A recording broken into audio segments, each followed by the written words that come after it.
The pre-dawn mist clung to the valley floor like a living shroud. Ethereal wisps wound through ancient pines, their skeletal fingers reaching skyward into darkness that had only just begun to surrender to the first pale suggestions of daylight.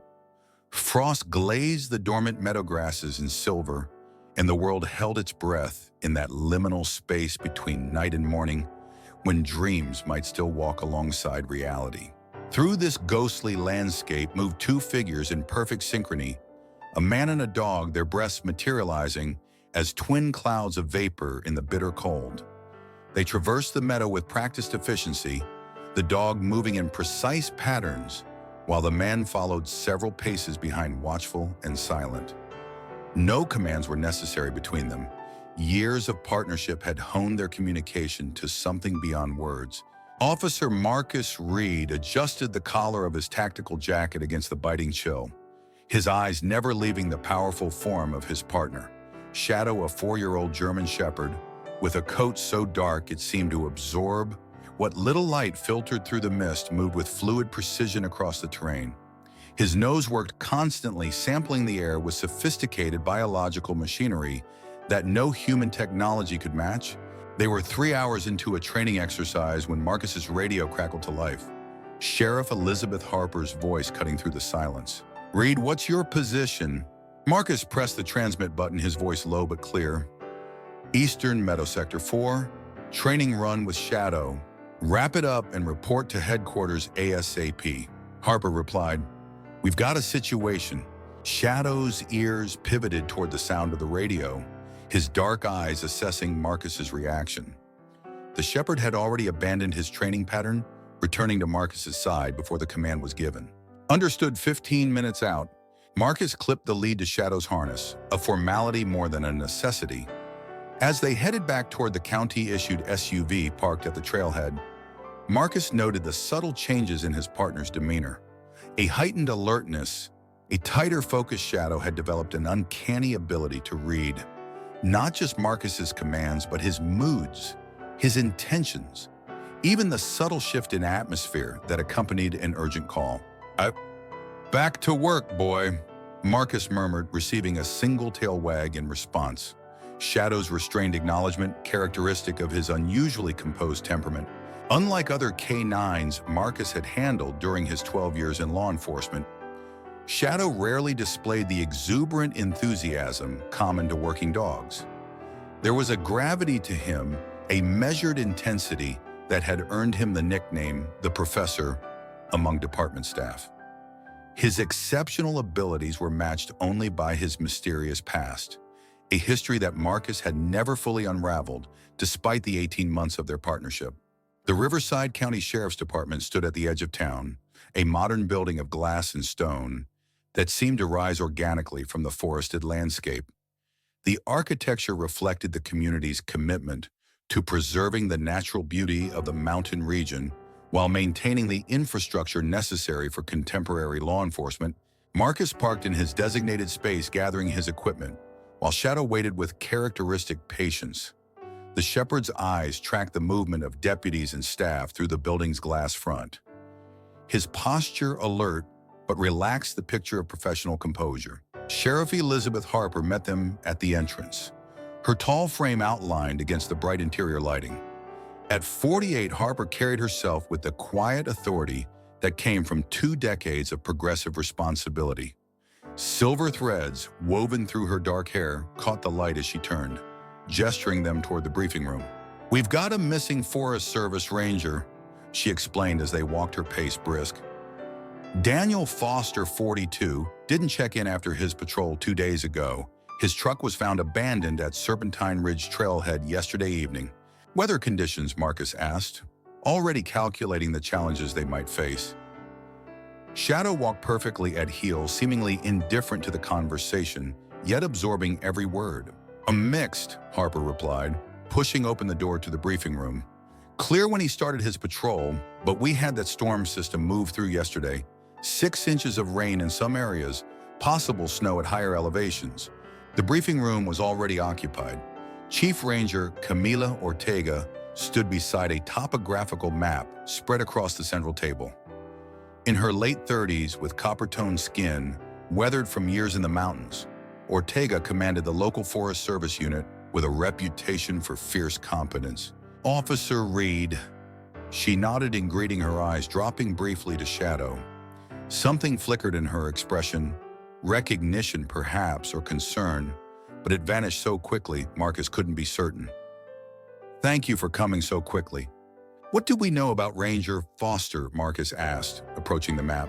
15 years with the Forest Service, Ortega replied, tapping a section of the map outlined in red.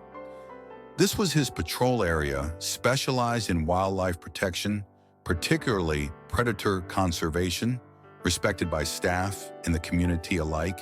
Detective Nathan Chen entered carrying a file folder and a tablet. "Just got Foster's personnel file and recent case notes." He nodded to Marcus before continuing. "Foster filed multiple reports on illegal trapping in the northern quadrant over the past month. Citations issued to several locals, including Victor Blackwood." Chen's expression darkened. "Nasty piece of work with priors for poaching, assault, criminal trespassing. Blackwood," Harper repeated, taking the file. "I remember him, did time for aggravated assault 4 years back. Has a cabin up near Thunder Basin." Shadow, who had settled into a perfect downstay near Marcus's feet, suddenly raised his head, eyes fixed on the map. The movement was subtle enough that only Marcus noticed a slight tension through the shepherd's powerful body, a heightened awareness that seemed triggered by something in the conversation. "Something's got Shadow interested," Marcus observed quietly. All eyes turned to the dog, who maintained his intense focus on the map, particularly the area marked as Foster's patrol route. "He's worked that terrain before?" Harper asked. "Not to my knowledge," Marcus replied, studying his partner with growing curiosity. "Shadow came to us from, where was it again?" Harper consulted her tablet briefly. "Transfer paperwork says he came from the Forest Service originally. Handler couldn't keep him, despite excellent training when his talents were recognized. Thought he should be in law enforcement rather than conservation work." Chief Ranger Ortega's expression shifted again, more noticeably this time. "I should mention," she said carefully, "Daniel Foster used to handle a search and rescue dog. Exceptionally well-trained. He surrendered the animal to law enforcement about 18 months ago." The timing aligned perfectly with Shadow's arrival at the sheriff's department. Marcus looked down at his partner with newfound understanding, pieces clicking into place. Foster was Shadow's original handler. Shadow's ears twitched at Foster's name, the only indication that the connection had significance beyond mere coincidence. "I wasn't aware of the connection," Harper admitted. Though it explains why the Forest Service recommended Shadow specifically for this search, Marcus knelt beside Shadow, studying the shepherd's dark eyes with new perspective. "Did you know all along?" he murmured, receiving only that steady, intelligent gaze in return. The dog's composure remained perfect, but Marcus sensed something beneath the surface, a current of emotion perhaps that Shadow's rigorous training had taught him to contain.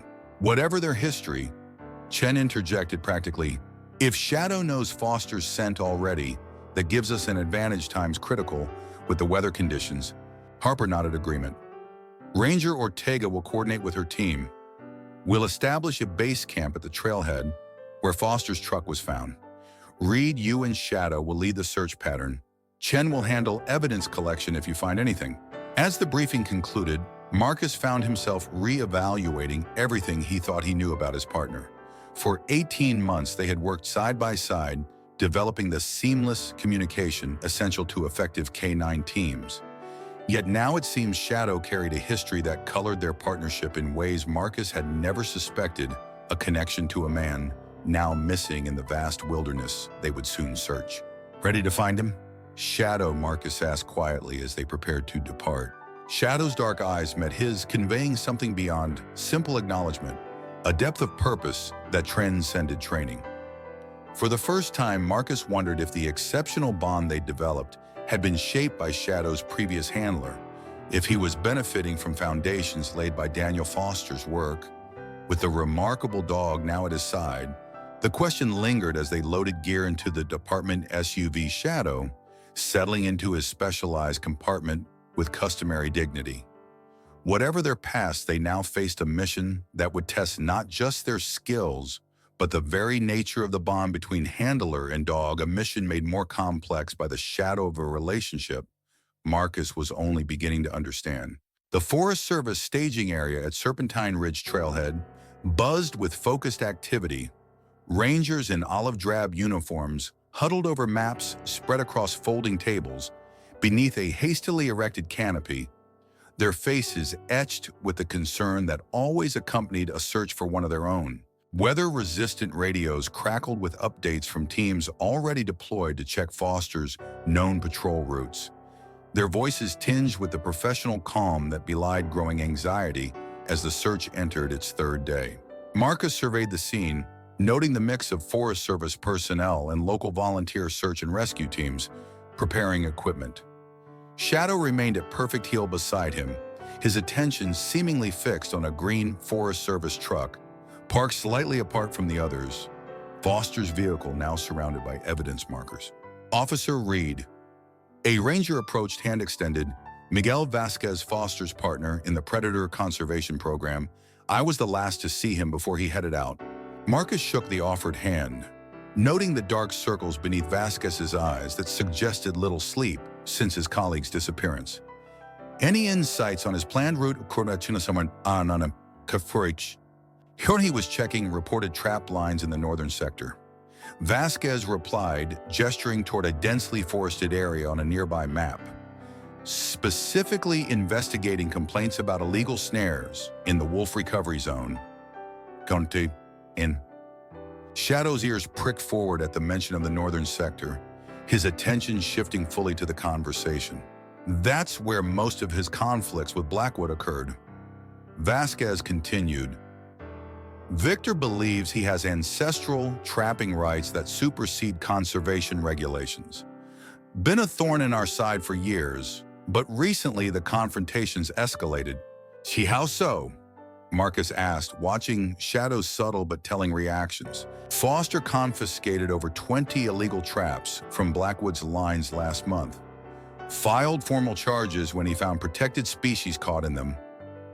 Vasquez's jaw tightened. Blackwood threatened him openly at the hearing, said Foster would regret interfering with a man's right to work his own land. Chen approached, having overheard the conversation. We've got uniforms checking Blackwood's known addresses. So far, no contact. Chief Ranger Ortega joined them, carrying Foster's uniform jacket in an evidence bag. For scenting, she explained, offering it to Marcus. Though if what we suspect is correct, Shadow may not need it, Marcus accepted the bag, withdrawing the jacket and presenting it to Shadow. The protocol for cadaver dogs required them to establish the scent they would be tracking, even in cases where previous familiarity might exist. Shadow approached the garment with professional focus, nostrils flaring as he processed the complex olfactory information. His reaction, however, betrayed more than training, a subtle whine barely audible, accompanied by a momentary tension through his powerful frame. He recognizes it, Marcus confirmed quietly. Ortega nodded, her expression softening as she watched Shadow. Foster talked about him, sometimes said, giving him up was the hardest decision he ever made, but that Shadow's abilities were too exceptional to keep him as just a conservation dog. Why did he surrender him? Marcus asked the question that had lingered since the revelation at headquarters finally voiced. Foster discovered Shadow had rare cadaver detection abilities during a flash flood recovery operation. Ortega explained the dog found victims that specialized recovery teams had missed Foster, believed Shadow could save more lives and bring more closure to families in law enforcement than in conservation work. She paused, watching Shadow's continued focus on the jacket.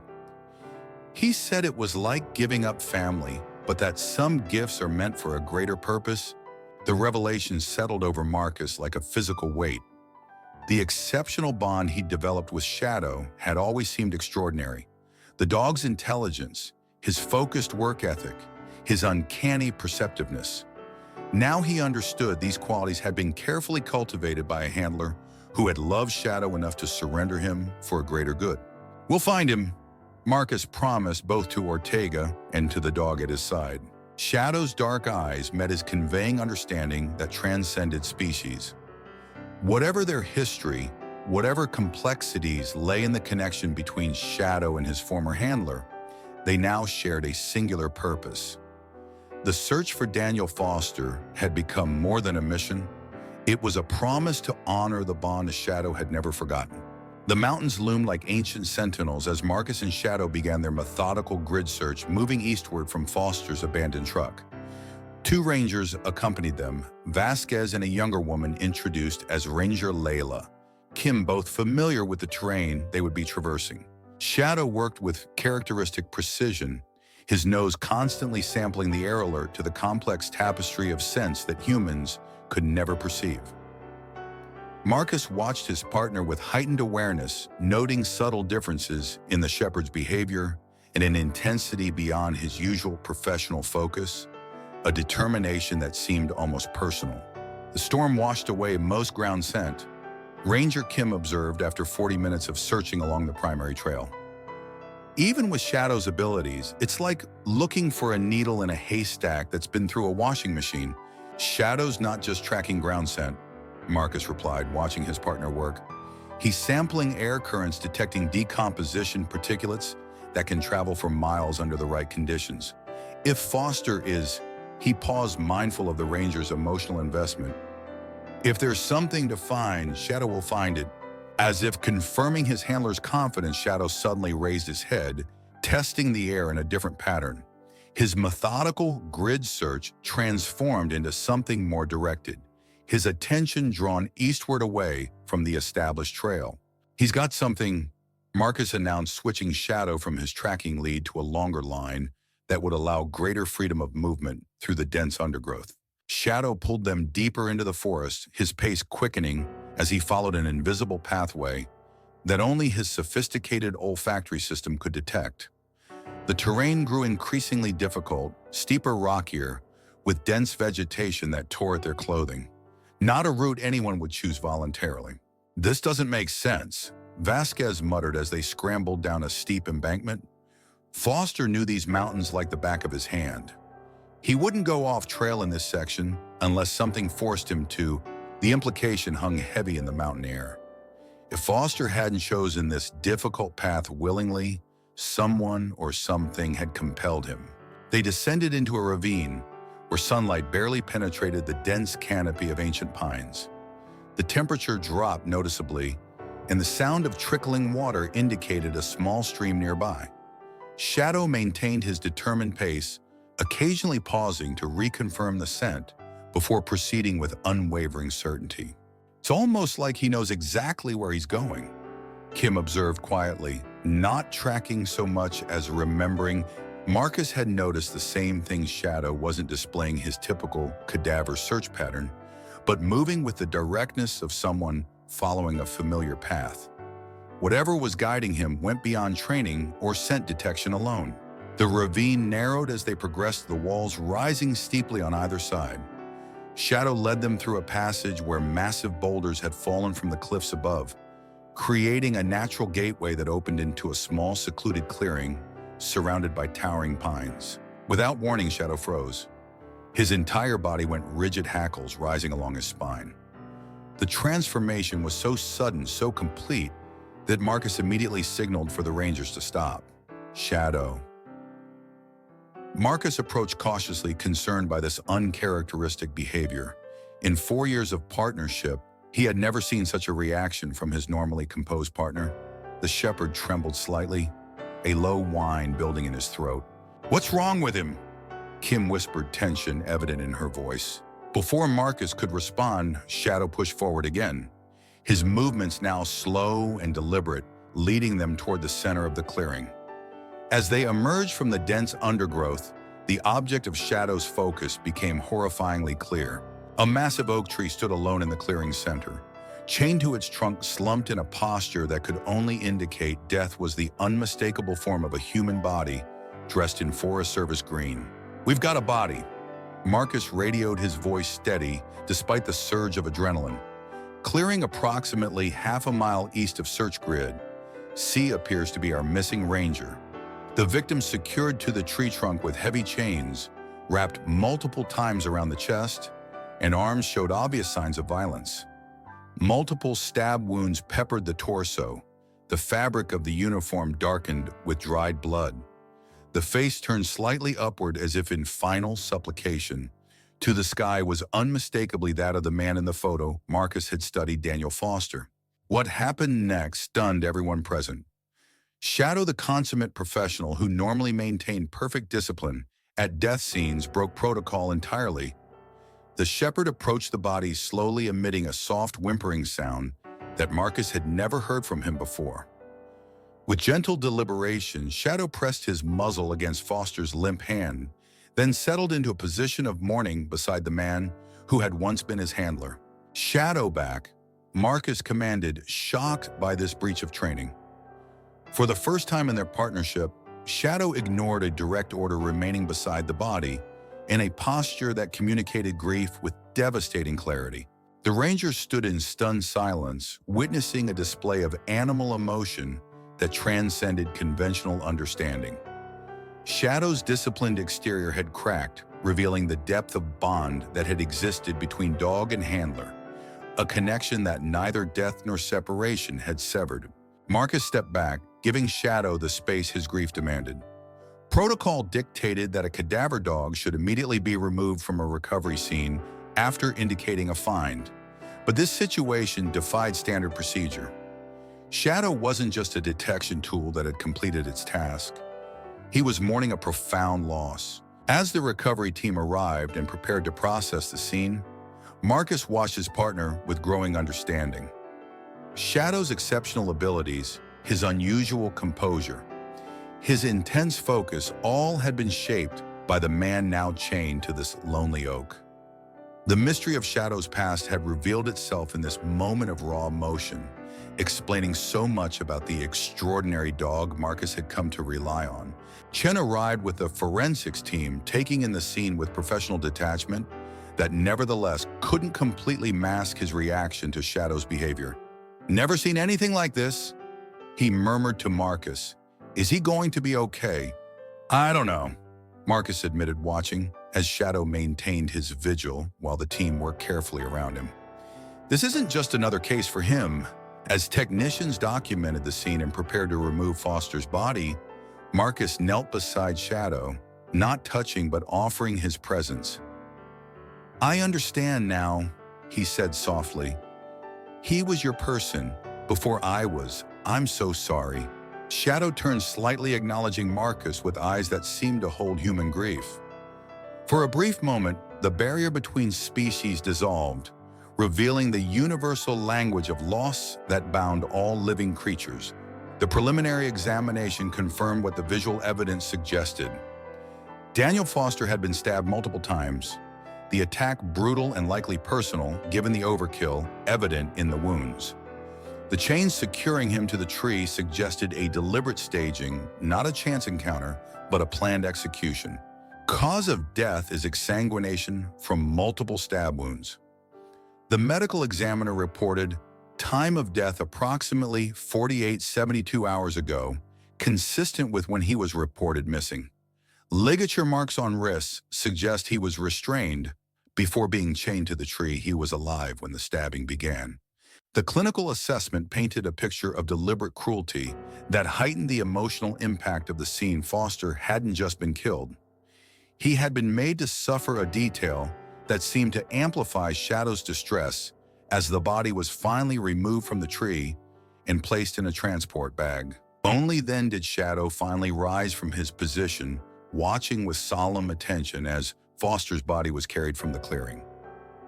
The shepherd's usual composed demeanor had returned, but Marcus recognized a new dimension to his partner's bearing, a gravitas born of grief and memory. "What happens now?" Ranger Kim asked as they prepared to leave the clearing. "Now," Marcus replied, watching Shadow's continued focus on the path where Foster's body had been taken. "We find who did this. For both their sakes, I know." The trek back to the staging area proceeded in somber silence, each lost in private thoughts about the scene they had witnessed. Shadow walked close to Marcus's side, not pulling ahead, as he typically would during a return journey. Something had shifted in their partnership, a deepening of understanding perhaps, or a sharing of burden that transcended their working relationship. At the edge of the clearing, just before they rejoined the main trail, Shadow suddenly stopped. His head-lifted nose working the air with renewed intensity. Without warning, the shepherd turned sharply attention, fixed on a barely visible game trail leading north from the murder scene. Shadow. Marcus questioned, recognizing the alert posture that indicated a significant scent detection. Instead of returning to Marcus's side, Shadow strained toward the game trail, his entire body communicating urgent purpose. After the emotional display they had just witnessed, this sudden shift to professional focus was startling. "He's got something else," Marcus called to Chen, who had been walking ahead, a secondary trail.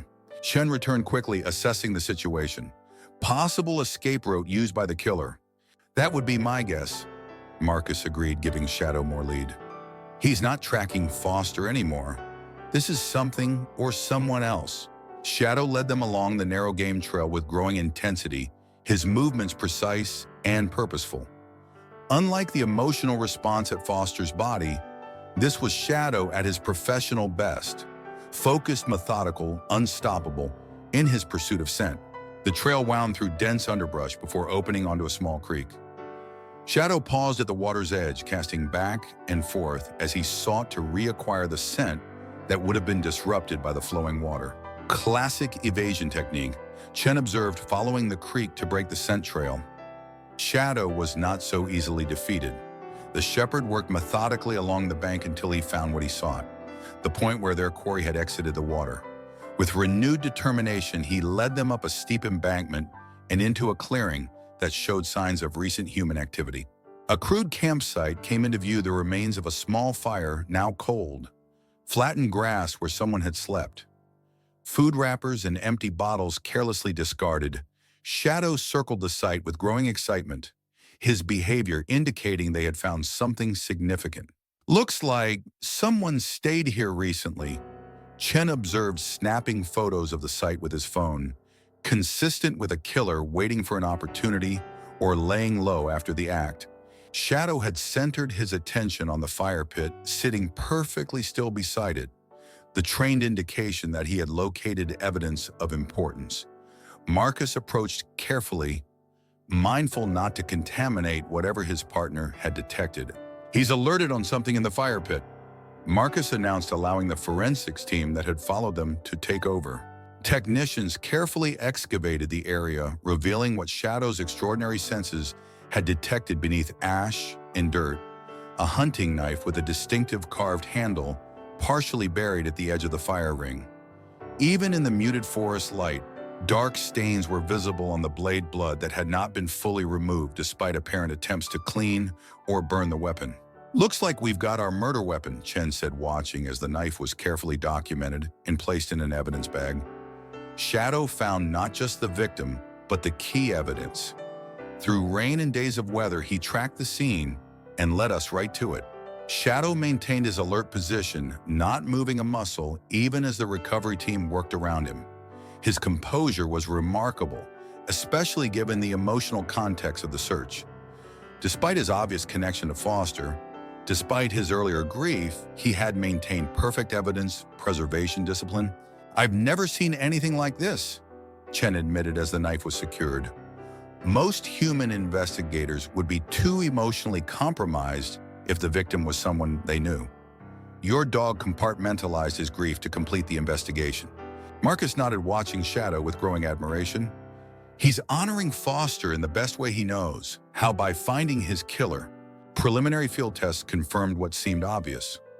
The blood on the knife matched Foster's type, and the pattern of the blade was consistent with the wounds on the body. More telling was the partial fingerprint recovered from the handle, a potential breakthrough that could tie a specific suspect to the murder weapon. As daylight began to fade and the evidence collection concluded, Marcus finally called Shadow to his side. The shepherd responded immediately, pressing against Marcus's leg in a rare display of physical contact that spoke to his need for reassurance after the emotionally complex day. "Good boy," Marcus murmured, allowing his hand to rest on Shadow's head. "You did good. Really good." Shadow looked up at him with those intelligent dark eyes, conveying something beyond the simple satisfaction of a working dog who had completed his task successfully. There was understanding there, perhaps even gratitude for Marcus's respect of his grief and his bond with Foster. As they hiked back toward the staging area in the gathering dusk, Marcus found himself reflecting on the remarkable events of the day.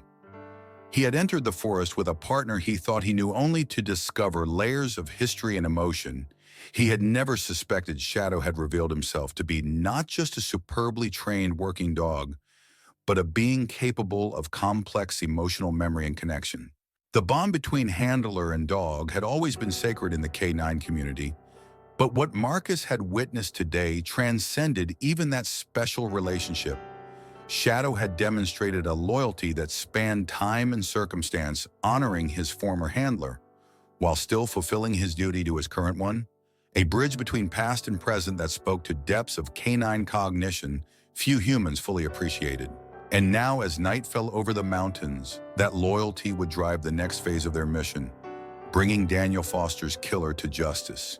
The fingerprint from the knife had provided the breakthrough they needed. By midnight, the crime lab had confirmed a match to Victor Blackwood, transforming a person of interest into the prime suspect in Daniel Foster's murder. With evidence mounting in Blackwood's history of threats against Foster, well-documented Sheriff Harper had obtained an arrest warrant. Now, as the first light of dawn painted the eastern sky, Marcus stood with Shadow on the perimeter of the tactical team surrounding Blackwood's isolated cabin. The property sat deep in the forest, accessible only by a rutted dirt road that wound through dense pine forests. A battered pickup truck was visible outside the small weathered structure that appeared to have been built decades ago and maintained minimally since. Team Alpha in position at the rear, came the quiet update through Marcus's earpiece. Visual confirmation of movement inside. Shadow stood perfectly still beside Marcus, his attention fixed on the cabin with singular focus. Since their return from the forest, the shepherd had maintained an intensity that went beyond professional concentration, a determination that seemed to burn like a physical force within him. "All units hold position," Sheriff Harper's voice instructed through the radio. "Entry team prepare to execute in 30 seconds. Marcus unclipped Shadow's lead, replacing it with a longer tactical line that would allow greater freedom of movement while maintaining control. The shepherd's muscles tensed beneath his dark coat, ready for whatever would be required of him. "Sheriff's Department search warrant." The shout broke the morning stillness as the tactical team breached the front door of the cabin. Immediately, a crash sounded from the rear of the structure, followed by an urgent radio call. "Suspect fleeing through back window east side." Almost simultaneously, a figure burst through the cabin's rear door. Victor Blackwood, wild-eyed and clutching a backpack, heading directly toward the dense forest that would offer countless hiding places for someone who knew the terrain. "Shadow apprehend." Marcus commanded, releasing the tactical line. The shepherd launched forward like a missile covering ground with breathtaking speed. Blackwood heard the approaching dog and glanced back, terror flooding his weathered face as he saw 80 pounds of focused German shepherd closing the distance between them. "Stop, police!" Marcus shouted, running behind Shadow with his weapon drawn. Blackwood ignored the command, redoubling his efforts to reach the tree line, but he never stood a chance. Shadow closed the final distance with a powerful leap, striking the fleeing man between the shoulder blades and sending him crashing face first into the dirt. With precision that spoke to his extensive training, Shadow maintained control without causing unnecessary injury, holding Blackwood pinned until Marcus arrived seconds later. "Victor Blackwood, you're under arrest for the murder of Forest Ranger Daniel Foster," Marcus announced, securing handcuffs while Shadow maintained his hold. The shepherd's behavior was textbook perfect controlled aggression, giving way to vigilant containment once the suspect was secured. As Blackwood was brought to his feet, his gaze fell on Shadow. A flicker of recognition crossed his face, followed by poorly disguised fear. "That's Foster's dog," he muttered almost to himself. "What the hell?" Shadow maintained perfect composure, but Marcus noted the intensity in his partner's dark eyes as he regarded the handcuffed suspect. Not aggression, but something more complex, recognition perhaps, or the culmination of a mission that had begun days earlier in that lonely clearing. The search of Blackwood's cabin yielded additional evidence connecting him to Foster's murder clothing, with traces of blood matching Foster's type Forest Service citation papers taken from Foster's person, apparently kept as some kind of trophy maps, marking the remote clearing where the body had been found, a location so isolated it might have remained undiscovered for months or even years had Shadow not led them directly to it. He planned this, Chen observed as they inventoried the evidence. The location, the chains, all of it. This wasn't a chance encounter that escalated. Foster was interfering with his livelihood, Harper replied, reviewing the citation records. Blackwood had lost thousands in fur revenue because of the traps Foster confiscated. Then there's the pending charges that could have meant prison time.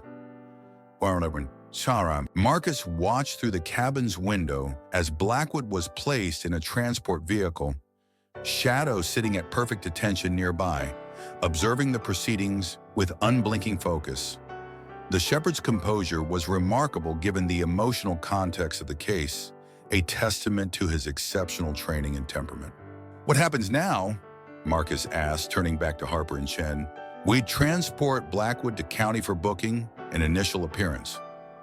Harper replied, "Forensics will continue processing evidence, but between the knife, the blood evidence, and the materials found here, we've got a solid case." "I meant with Shadow." Marcus clarified after what happened at the scene, his reaction to Foster. Harper's expression softened slightly. "One step at a time. Let's complete the investigation. Then we'll address any concerns about Shadow's behavior. For now, he's performed exceptionally." As they prepared to leave the scene, Marcus knelt beside Shadow, studying his partner's face. The shepherd returned his gaze with characteristic dignity, but Marcus sensed the emotional weight his partner carried. Grief tempered by the satisfaction of a mission fulfilled of justice, set in motion for the man who had once been his handler. "We found him, Shadow," Marcus said quietly. "And now we found who did it. Foster would be proud." Shadow leaned slightly against Marcus's leg, a rare display of vulnerability from the normally stoic dog. The brief gesture spoke volumes about the emotional complexity of the day, about the bond that had deepened between them through this shared experience of discovery and justice. Whatever challenges lay ahead, whatever questions might arise about Shadow's unusual behavior at Foster's body, Marcus knew with certainty that their partnership had been transformed by the events of the past 24 hours. They had crossed an invisible threshold together, moving from a functional working relationship into something deeper, a connection forged through shared purpose and mutual respect that transcended the conventional boundaries between handler and dog. The interrogation room at the sheriff's department was deliberately stark, bare walls painted institutional beige, a metal table bolted to the floor, uncomfortable chairs designed to enhance the psychological pressure on suspects. Victor Blackwood sat hunched on one side, hands cuffed before him, while Detective Chen laid out the mounting evidence against him. "We've got you, Blackwood," Chen stated flatly. "The knife with your prints and Foster's blood. The chains in your truck matching those used to restrain him. Your boot prints at both the murder scene and the campsite." "I want a lawyer," Blackwood muttered, his weathered face set in defiance despite the fear evident in his eyes. "Already on the way," Chen replied. "But here's what puzzles me. You're looking at first-degree murder with special circumstances. That's life without parole, maybe even the death penalty. Why not try to help yourself?" Blackwood remained stubbornly silent, staring at the table's metal surface, as if it might offer escape from his situation. Marcus watched through the one-way glass, assessing the suspect's body language. At his side, Shadow sat in perfect attention, his dark eyes fixed on Blackwood with unnerving intensity, despite the barrier between them. "He knows he's caught," Harper observed from behind them, "but he's not ready to talk, yet pride or fear, maybe both." They continued observing as Chen methodically presented the evidence, emphasizing the overwhelming case against Blackwood.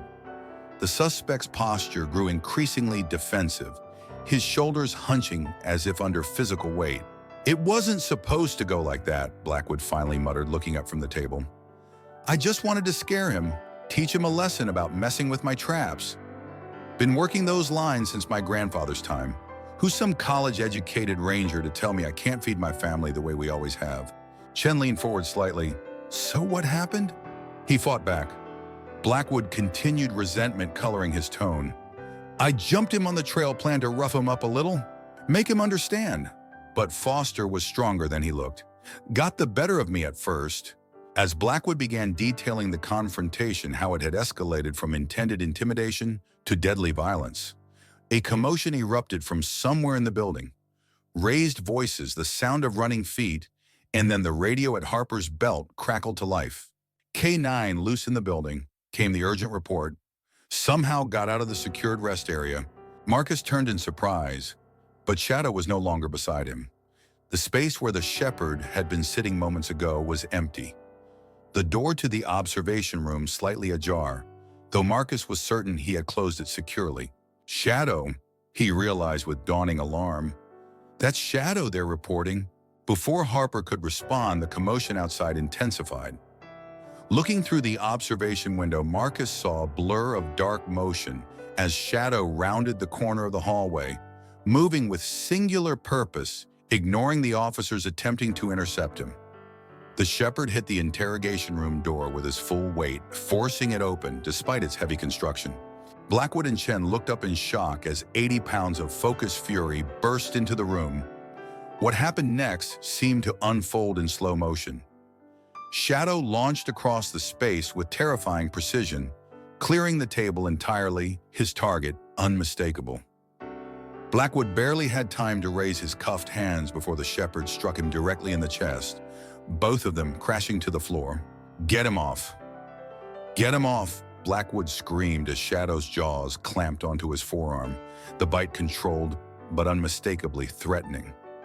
Unlike a standard apprehension, where a trained police dog would maintain a hold until commanded to release, Shadow's attack seemed calculated not to maim, but to terrify, to communicate something beyond human language. Marcus burst into the room, Harper close behind him. "Shadow, release. Release now." He commanded, using every ounce of authority in his voice for several heart-stopping seconds. Shadow maintained his grip, dark eyes fixed on Blackwood's terrified face. Then, responding to Marcus's repeated commands, the shepherd finally released the suspect and backed away, his posture still radiating controlled aggression.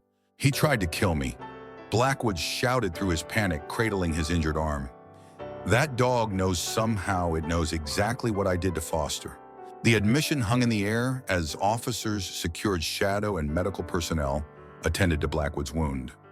In his terror, the suspect had confirmed what the evidence suggested: his direct responsibility for Foster's death. Shadow was immediately removed to a secure holding kennel, while Blackwood received treatment for the bite, which proved to be less severe than his screams had suggested. Controlled damage that demonstrated Shadow's precision even in apparent rage. The reality of their situation, however, remained grim. Police K9s who attacked without command faced standardized responses regardless of circumstances or the ultimate outcome. "Blackwood's getting 12 stitches," Harper informed Marcus grimly an hour later. "He's already talking lawsuit and demanding Shadow be destroyed immediately. He just confirmed his guilt." Marcus argued, frustration edging into his voice. That outburst was practically a confession, which may now be tainted by the attack. Harper countered, defense could argue anything he said was under duress while being mauled by a police dog.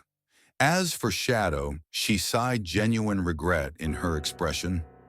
"You know the protocols as well as I do. A K9 that attacks a restrained suspect without command has violated fundamental training. This isn't a standard situation." Marcus insisted. Shadow had a unique connection to the victim. He witnessed a confession from the man who murdered his former handler, which is exactly why he should never have been in position to hear that confession. Harper replied, "The department can't have emotionally compromised K-9s any more than we can have emotionally compromised officers making judgment calls on suspects." Marcus felt cold dread settling in his stomach. Shadow's exceptional service record, his remarkable work in finding both Foster's body and the murder weapon, might not be enough to save him from the consequences of this breach of protocol. "What happens now?" he asked quietly. "Administrative hearing tomorrow morning." Harper replied, "Chief Sullivan will preside. You'll have an opportunity to present Shadow's service record and any mitigating factors. But I need to be clear, this is serious. The board will be considering whether Shadow can safely return to duty or whether—" She didn't finish the sentence, but the implication was clear. "I understand," Marcus acknowledged, already mentally preparing his defense of the partner who had become far more than a working dog to him. "Can I see him?" Harper nodded briefly. "He's being housed separately from the other K-9s until after the hearing." Shadow was lying alert but calm in a secure kennel when Marcus arrived. The shepherd rose immediately, approaching the gate with dignity rather than the anxious excitement many dogs might display after separation. "Hey, buddy," Marcus said softly, kneeling to be at eye level with his partner. "You really complicated things today." Shadow regarded him steadily, those intelligent eyes seeming to convey understanding beyond what many would credit to a canine mind. There was no shame in his posture, no submission, only the composed certainty that had characterized him from the beginning of their partnership. "I'm going to fight for you," Marcus promised, reaching through the kennel bars to briefly touch Shadow's head. "But you've got to work with me here. No more breaking protocol, no matter what." Shadow pressed his muzzle against Marcus's hand in what felt like acknowledgement, a moment of connection that transcended their working relationship, reminding Marcus of all they had achieved together and all that stood to be lost. As he left the kennel area, Marcus found himself reflecting on Shadow's extraordinary behavior throughout the case. The shepherd had demonstrated abilities that went beyond training, finding Foster with uncanny directness, locating the murder weapon despite days of weather degradation, and finally confronting the killer with what could only be described as deliberate intent. These weren't the random actions of an unstable dog. They represented something more complex, a chain of purposeful behaviors driven by a bond that had survived separation and transcended even death. Shadow had honored his former handler through his actions, bringing Foster's killer to justice through a combination of training instinct and what Marcus could only describe as loyalty beyond conventional understanding. Now Marcus faced the challenge of conveying that reality to a review board concerned with liability and public safety, of explaining that what appeared to be a dangerous protocol breach was actually the culmination of a mission that had begun the moment Shadow recognized his former handler's scent. It would not be an easy task, but Marcus was determined to fight for the partner who had demonstrated such extraordinary devotion, both to Foster's memory and to their current work together.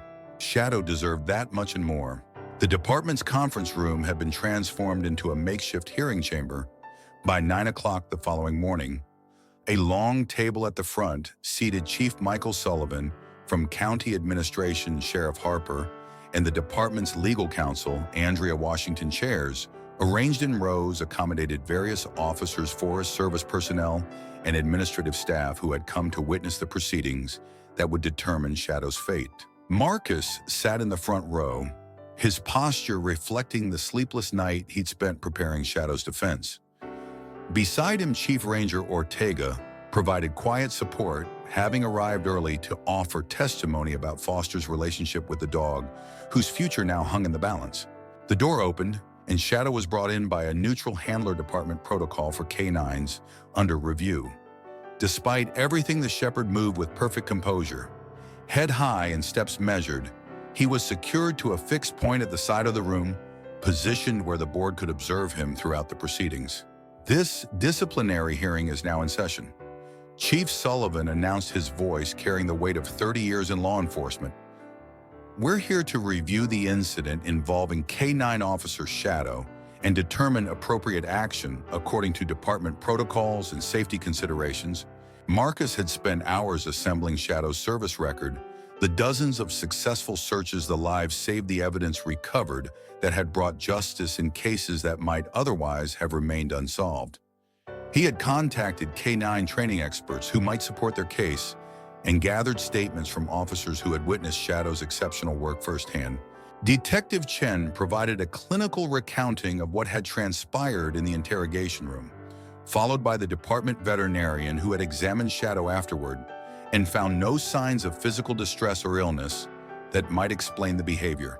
In your professional opinion, Chief Sullivan asked the veterinarian, was this attack the result of a physical condition or temporary impairment? No, the veterinarian replied carefully. Shadow shows no signs of illness, injury, or neurological issues that would explain the behavior. Physically, he's in excellent condition. So this was a behavioral choice, a deliberate action? From a strictly medical perspective, yes. The veterinarian acknowledged, though animal behavior is complex, especially in dogs with advanced training and high intelligence, Marcus was called next, taking the witness chair with the gravity the situation demanded. Officer Reed, you've been Shadow's handler for 18 months, is that correct? Yes, sir.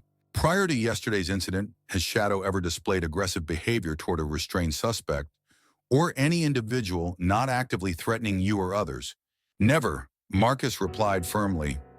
Shadow has maintained perfect protocol in over 300 operational deployments, including high-stress apprehensions and volatile crowd situations. Then how do you explain his attack on a handcuffed suspect in custody? Marcus chose his words carefully, aware that Shadow's life might depend on his explanation. I believe it represents an extraordinary convergence of circumstances that are unlikely to ever recur. Shadow recognized Victor Blackwood as the person responsible for killing his former handler. When Blackwood essentially confessed to the murder, Shadow acted on a protective instinct that transcended his training. Are you suggesting the dog understood Blackwood's confession? Sullivan asked skeptically. Shadow has demonstrated an exceptional ability to process human communication. Marcus replied, combined with his direct exposure to both Foster's body and Blackwood's scent trail from the murder scene, I believe he made connections that triggered a protective response, a response that violated his training and endangered a suspect in custody. Washington, the department counsel noted, a response that secured a confession that might otherwise have been delayed or avoided completely. Marcus countered, Blackwood's outburst after the bite contained details only the killer would know. As questioning continued, Ranger Ortega was called to provide context about Foster's relationship with Shadow. Daniel Foster raised Shadow from an 8-week-old puppy. She explained trained him personally using progressive methods that emphasize problem-solving and initiative rather than rote obedience alone. Their bond was exceptional even by handler standards. Why did Foster surrender him to law enforcement? Sullivan asked. During a flash flood recovery operation 3 years ago, Shadow located victims that specialized teams had missed. Ortega replied, Foster recognized that Shadow had rare cadaver detection abilities that could serve a greater purpose in law enforcement than in conservation work. It was an agonizing decision for him. He described it as giving up family for the greater good. A department officer entered quietly, handing Sheriff Harper a document. After reviewing it briefly, Harper raised her hand to interrupt the proceedings. Chief Sullivan, we've just received relevant information. She announced Victor Blackwood has provided a full detailed confession to the murder of Daniel Foster, Haki. The room fell silent as Sullivan reviewed the document. This morning, Harper continued into the silence. Blackwood requested to speak with detectives. He waived his rights and provided a confession that includes premeditation and details that weren't publicly known. He mentions Shadow specifically. Sullivan noted, reading from the statement, that dog knew exactly what I did. Somehow it knew I was the one who chained Foster to that tree and stabbed him. I couldn't live with those eyes watching me knowing what I'd done. The statement continued, detailing how Blackwood had ambushed Foster on the trail, how the ranger had initially fought back, but was eventually subdued, how Blackwood had chosen the remote location specifically to delay discovery. He admitted to killing Foster out of revenge for the citations and confiscated traps that had cost him thousands in potential income. This changes the context of yesterday's incident. Sullivan acknowledged looking up from the document, though it doesn't negate the protocol violation itself. "If I may, sir," Marcus said, seizing the opportunity. Shadow's actions, while technically against protocol, directly contributed to solving a murder and securing a confession.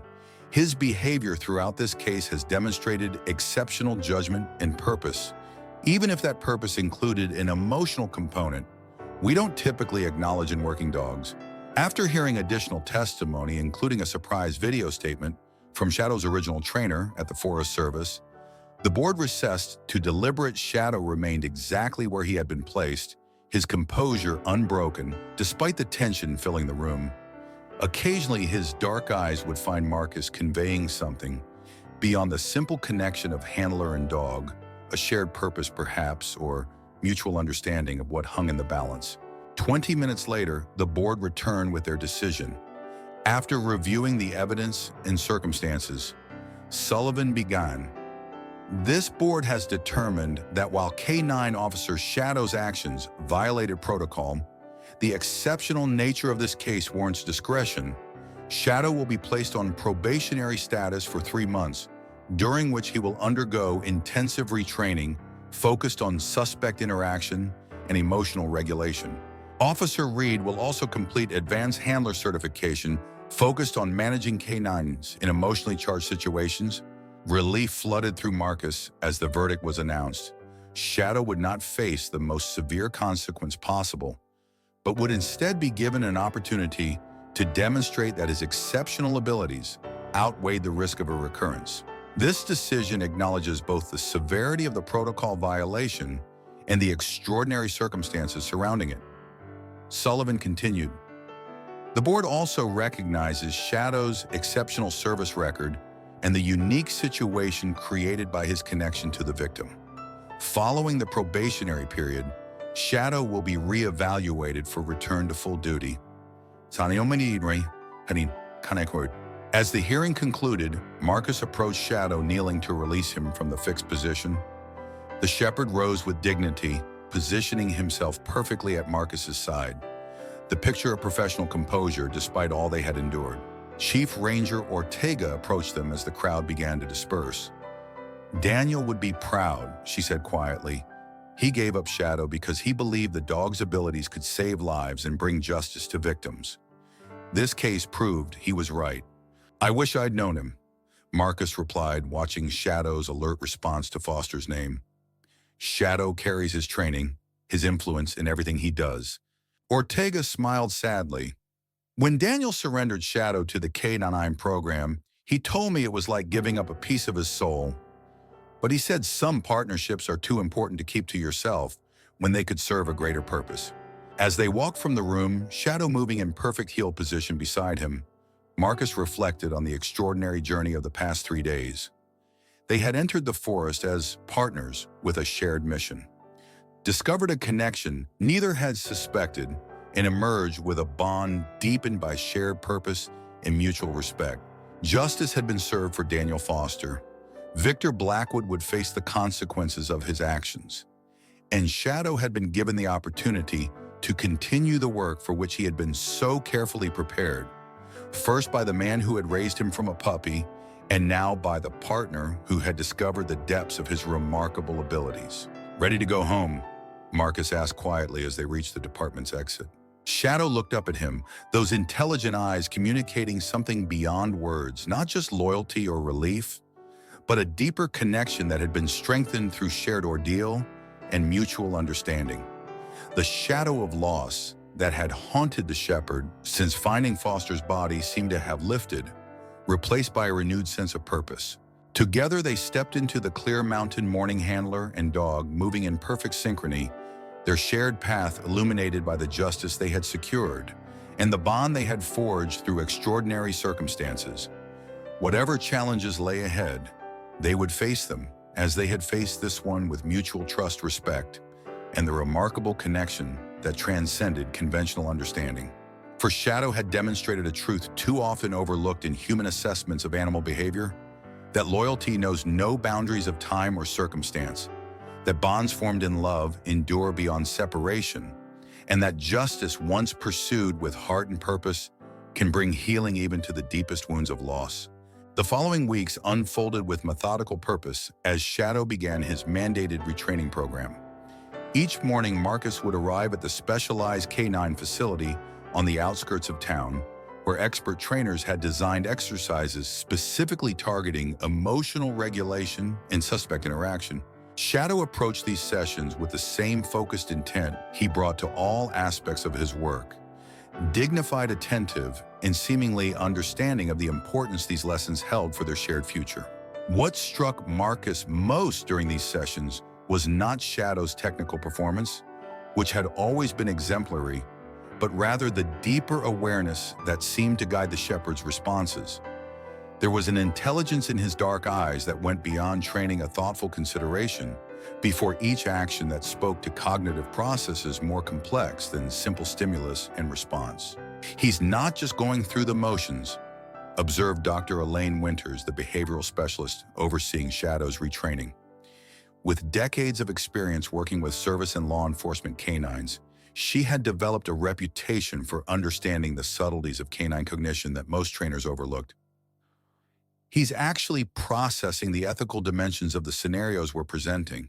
They stood together watching as Shadow worked through a complex scenario involving a restrained subject who verbally threatened another person. The shepherd maintained perfect composure despite the emotionally charged simulation, positioning himself protectively near the threatened individual without engaging the restrained subject. Most canines respond to concrete cues, physical threats, specific commands, familiar scenarios.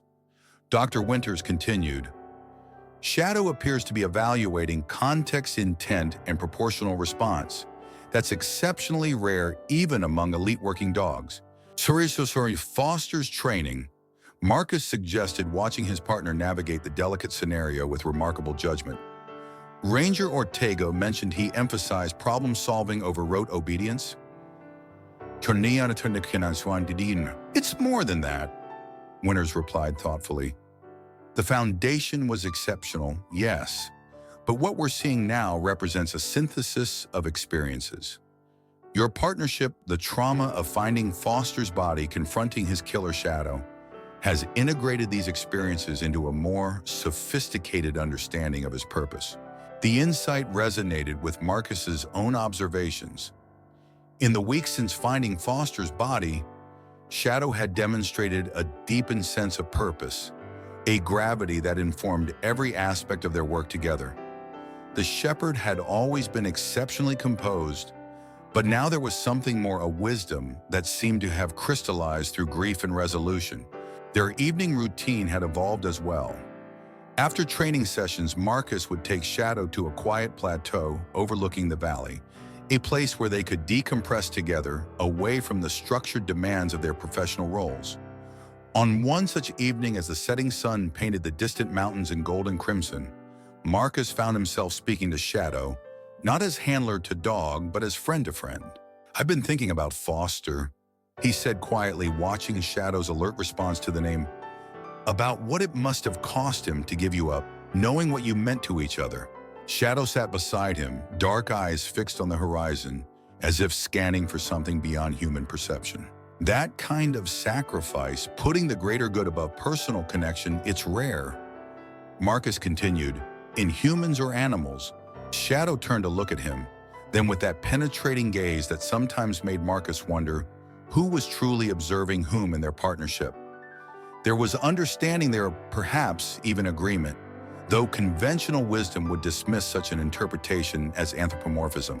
"You've carried his training forward, his influence," Marcus acknowledged, "but you've also become something more through our work together, something neither of us could have become alone."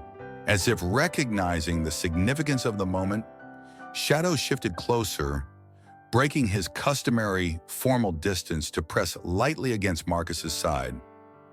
The gesture, so subtle yet profound in its departure from the shepherd's usual compose independence, communicated more clearly than words the evolution of their partnership. They sat together as twilight descended handler and dog, yet somehow more two beings connected by shared purpose and mutual respect that transcended the conventional boundaries of their professional roles. In the growing darkness, Marcus felt a sense of peace settle over them. Not an ending of their journey, but a deepening of its meaning. The Forest Service memorial ceremony was held exactly 1 month after Daniel Foster's body had been found. A light snow dusted the mountain peaks surrounding the gathering, contrasting starkly with the dark green of Forest Service uniforms assembled in solemn rows. At the center of the clearing, a simple granite marker bore Foster's name, dates of service, and the inscription, "He protected what could not protect itself." Marcus stood at attention near the back of the assembly, Shadow perfectly composed at his side. Their presence had been specifically requested by Chief Ranger Ortega, though protocol would typically have excluded a K-9 officer from such a formal ceremony. The shepherd's connection to Foster had transcended standard operating procedures, creating a unique situation that demanded flexibility from both Forest Service and Sheriff's Department. Daniel Foster embodied the highest ideals of the Forest Service. The regional director stated, addressing the gathered personnel and community members, his dedication to conservation, his respect for the natural world, and his commitment to protecting our wilderness areas for future generations represent the core values of our mission. As the ceremony progressed, various colleagues shared memories of Foster, his quiet determination, his encyclopedic knowledge of local ecosystems, his patient mentoring of new rangers. Through these testimonials, a portrait emerged of a man whose passions and principles had shaped not just his career, but his entire approach to life. And many of you knew that Daniel had a special partner for much of his service.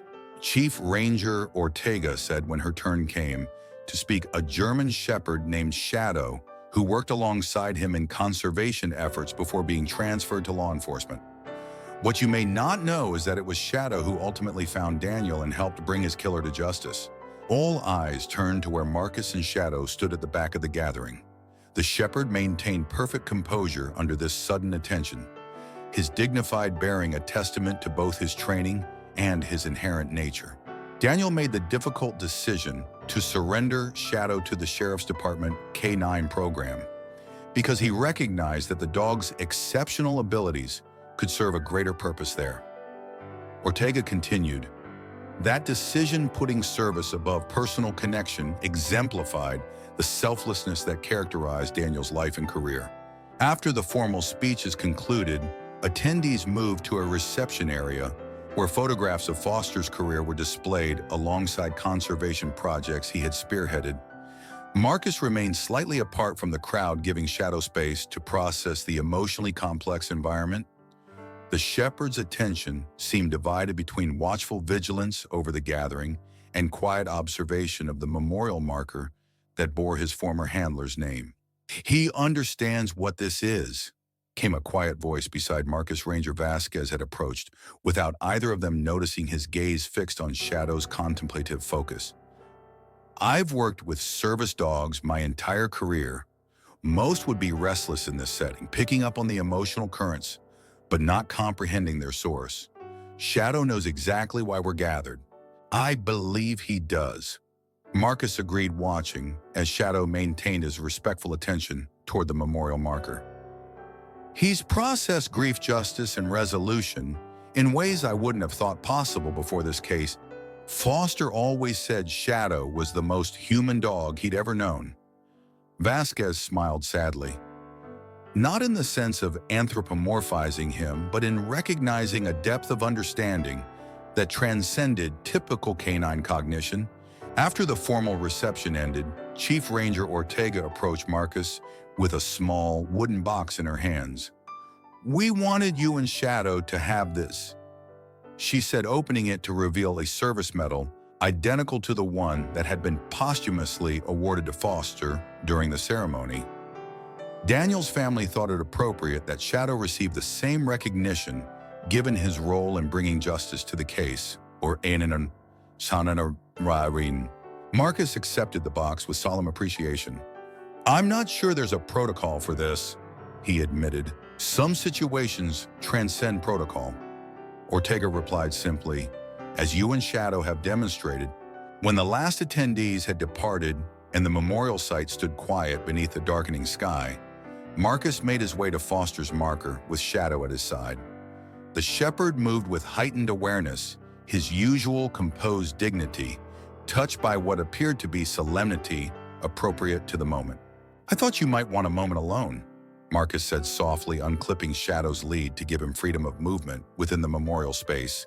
Shadow approached the granite marker slowly, nostrils flaring slightly as he processed the complex olfactory information surrounding it. The fresh-cut stone, the recently disturbed earth, the lingering sense of the many people who had stood there throughout the day. With deliberate grace, the shepherd settled into a sitting position before the marker, his posture perfect, but somehow more personal than professional. Marcus stepped back, giving his partner space for what felt like a private moment between Shadow and the memory of the man who had raised him from a puppy. There was something profound in the shepherd's quiet vigil, a loyalty that had transcended separation, a bond that even death had not severed. After several minutes, Shadow rose and returned to Marcus's side, something subtly different in his bearing, not lighter precisely but more settled, as if some internal reconciliation had taken place during his silent communion with Foster's memorial. Ready, Webb? Marcus asked softly. Shadow looked up at him with those intelligent dark eyes, then briefly back at the marker before turning toward the path that would lead them home. The message seemed clear, even without words' acknowledgement of what had been lost, but acceptance of the path forward. As they walked together through the gathering dusk, Marcus reflected on the extraordinary journey that had brought them to this moment. What had begun as a standard missing persons case had revealed itself as something far more complex, a story of bonds that defied conventional understanding of loyalty, that spanned time and circumstance of justice, that brought healing to wounds both seen and unseen. Shadow moved beside him with characteristic grace, his dark coat occasionally brushing against Marcus's leg in a subtle reminder of their connected purpose. The shepherd had demonstrated capacities for memory, emotional cognition, and ethical discernment that challenged limited human conceptions of animal consciousness. In doing so, he had not just solved a case, but had opened a window into the profound depths of the canine mind and heart. They reached the parking area as the first stars appeared in the deepening blue of evening. Tomorrow would bring new cases, new challenges, but tonight had been about honoring connections between handler and dog, between past and present, between justice and healing. Shadow paused briefly, looking back toward the memorial site one last time, before stepping lightly into the vehicle that would carry them home. In that moment, Marcus understood that they had both been changed by their encounter with Daniel Foster's legacy. Shadow had recovered a piece of his past, while forging a deeper connection to his present partnership. Marcus had glimpsed dimensions of loyalty and purpose that transcended species barriers, revealing universal truths about the bonds that give meaning to existence.